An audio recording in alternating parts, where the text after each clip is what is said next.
আমার থেকে ভাড়া না নেয় তাহলে আমারই তো লাভ। হ্যাঁ, যাতে আমার বাসে মানে মাসের খরচাটা বেঁচে যাবে বাস ভাড়া। ঠিক ঠিক ঠিক। সেরকম ভাবে কেউ যদি আমার খাবারের খরচাটা না নেয় তাহলে আমার হিসাব হচ্ছে আমি ভিডিওটা শুট করতে গেলাম, আমি যাতায়াতের ভাড়াটা বেঁচে গেল বা খাওয়াটা খরচাটা বেঁচে গেল, যেটা মেইন খরচা ছিল, তাহলে আমি ভিডিওটা আপলোড করে 2 টাকা বেশি কামাতে পারবো। আজকের দিনে টাকা ইনকাম করাটাই সব। সে তো ঠিক। তো আমি দিল্লি গেছি, তুমি জানো না, তুমি আমার ভিডিও দেখোনি, অনেকেই দেখেনি। দিল্লি যাওয়ার ভিডিওটা দেখিনি, দেখোনি। কলকাতা আমি উজ্জ্বলদের ভিডিও করেছি, দেখেছো তো? হ্যাঁ। আমি আমেরিকাতে তার ভিডিও করেছি, দেখেছো? হ্যাঁ, ওটাই। তাহলে এটাই হচ্ছে উত্তর। সে তো ঠিক যে মানুষ ওটাই দেখতে চাইছে, তা মানুষ যখনই বারবার করে ওটা দেখছে তাহলে আমরা কেন দেখাবো না? আলটিমেটলি তো আমরা ভিউজ এর জন্য। তবে হ্যাঁ, আমি ওই নন্দিনী বা রাইদির কাইন্ড অফ ব্লগার নই যারা দিনরাত ওইখানে ক্যামেরা নিয়ে বসে থাকে, ওই রকম ব্যাপারটা আমার নেই। দিদির বিরিয়ানিতে নুন কম, দিদির ডালে ঝাল বেশি, মাছের ঝোলটা নষ্ট হয়ে গেছে, এরকম বহু ভিডিও দেখেছি। তো আলটিমেটলি আমরা ফুড ব্লগাররা নিজেদের খারাপ করে দিয়েছি লোকের কাছে। আজকে যদি বেশিরভাগ ফুড ব্লগাররা গালাগালি খিস্তি এগুলোর পাত্র হয়ে গেছে জাস্ট দুজনের জন্য, এক নিজেদের জন্য আর ক্লোস্টারদের জন্য। এই দুটো কারণে পুরো ব্লগার ইন্ডাস্ট্রিটাই, ফুড ব্লগিং ইন্ডাস্ট্রিটা পুরোটাই খারাপ। এটা আমিও স্বীকার করি, কারণ আমাদের আলটিমেটলি এই স্টেজে দাঁড়িয়ে ফুড ব্লগিং ব্যাপারটার থেকে বড় কথা ওর খুব নোংরা কথা হয়ে যাবে, ছাড়ো পারতাম। বলো না মানে র কন্টেন্ট মানে সে তো আমিও জানি, বাট আমার নিজের বলতে কেমন লাগছে, ফুড ব্লগিং এর থেকে আমরা মোটামুটি ধরে নাও একটা সস্তার পানু শুট করতে বেরোচ্ছি এখন, যেটা এই রাইদি বাকিরা তুলে ধরছে সবার সামনে। যেটা বলছিলাম যে ফুড ব্লগাররা, যে এই ফুড ব্লগারদের যে একটা ডিফেমেশন চললো কিছুদিন, মানে ভালো খারাপ সবার নামই জিনিসটা ছড়াচ্ছে যে ইন্ডাস্ট্রিটাই নাকি খারাপ। ঠিক আছে, এবার রোস্টাররা নিজেদের কাজ করবে, ওরা তো রোস্ট করাই কাজ, ওরা করবে। তো এবার তোমার কি মনে হয় যে জিনিসটা কতটা বেশি জাস্টিফাইড? মানে এই যে হঠাৎ করে একটা জিনিস হয়ে গেল, তাতে একটা হালকা হলো স্লাইড চেঞ্জ এসছে, একদম। তো কতটা কি চেঞ্জ এসছে বা কি চেঞ্জ আসা আগে থেকে উচিত ছিল যে এটা হতো না? তোমার কি মনে হয় এই ব্যাপারে? দেখো, দুটো স্টোরি তোমাকে বলি, একদম রিয়েল স্টোরি।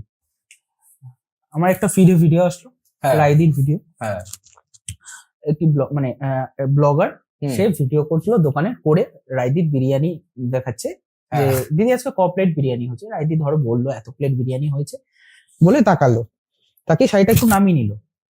হ্যাঁ, কি যেন বলছিলে, ক প্লেট বিরিয়ানি হয়েছে, 40 প্লেট বিরিয়ানি হয়েছে আজকে। মানে আবার একবার দেখে নিল যে নেমেছে কিনা ঠিকঠাক মতো।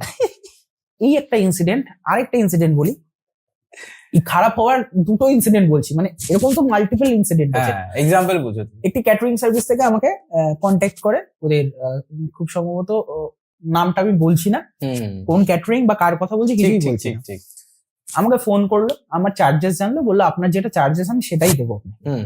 আচ্ছা, আপনারা কতজন আসবেন? 3 জন আসবো। বলছে আপনারা খুব বেশি খাবেন না তো?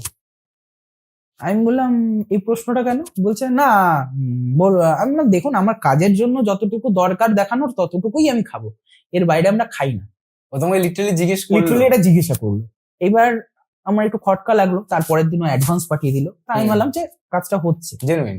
হ্যাঁ, এবার যেদিন ও কাজে গেছি, ওনার সঙ্গে অনেকক্ষণ ধরে কথাবার্তা চললো, শুট কমপ্লিট হলো। তো আমরা শুট কমপ্লিট করার পরও যারা থাকে ওনার, তাদের সঙ্গে কথা বলি, গল্প গুজব হয়। তখন বলছে দাদা প্লিজ কিছু মনে করো না, আমার খুব খারাপ লেগেছে, আমি এই কথাটা বলে ফেলেছি, আমার ওয়াইফও আমাকে বলেছে যে এটাও তোমার বলা উচিত হয়নি, কিন্তু কিছু করার নেই দাদা।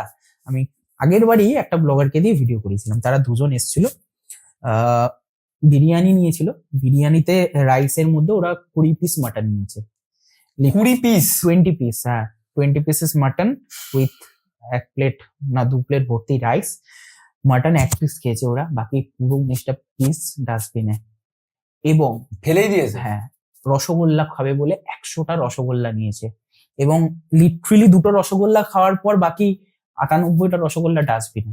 লোকে তাকিয়ে আছে, পার্টি আমাকে ডেকে বলছে যে এটা কাদের ডেকেছো তুমি, এরকম ভাবে খাবার নষ্ট করছে, তোমার যাক আর আমার যাক, যাচ্ছে তো খাবার, কারোর তো যাচ্ছে, কাকে ডেকেছো? খুব হ্যারাস করেছিল। তো সেই জন্য আমি তোমাকে এরকম কথা বলেছি, প্লিজ। আমি বললাম না, দেখো কে কি করেছে সেটা, এই দেখো দাদা কিন্তু আমাকে চেনে না, কিন্তু দাদা আমাকে খারাপ ভেবে নিয়েছিল বলেই দাদা আমাকে কিন্তু এই প্রশ্নটা করেছিল যে তোমরা খাবে কিনা, কতটা খাবে। কারণ কি একটা ফুড ব্লগার বাকি ফুড ব্লগারদের রিপ্রেজেন্ট করে। এক্স্যাক্টলি, প্রত্যেকটা কমিউনিটি তাই। এই ইউটিউব বা সোশ্যাল মিডিয়াটা এরকম, বলে ও, কেউ কিন্তু বলে না ও তো সোশ্যাল মিডিয়া ইনফ্লুয়েন্সার, এইভাবে বলে ও ফুড ব্লগার। আরে ওকে জিনিস না, ট্রাভেল ভিডিও দারুণ করে। তো এক একজন কিন্তু পুরো জনারটাকে রিপ্রেজেন্ট করছে, সেখানে যারা যারা কাজ করছে প্রত্যেককে রিপ্রেজেন্ট করছে।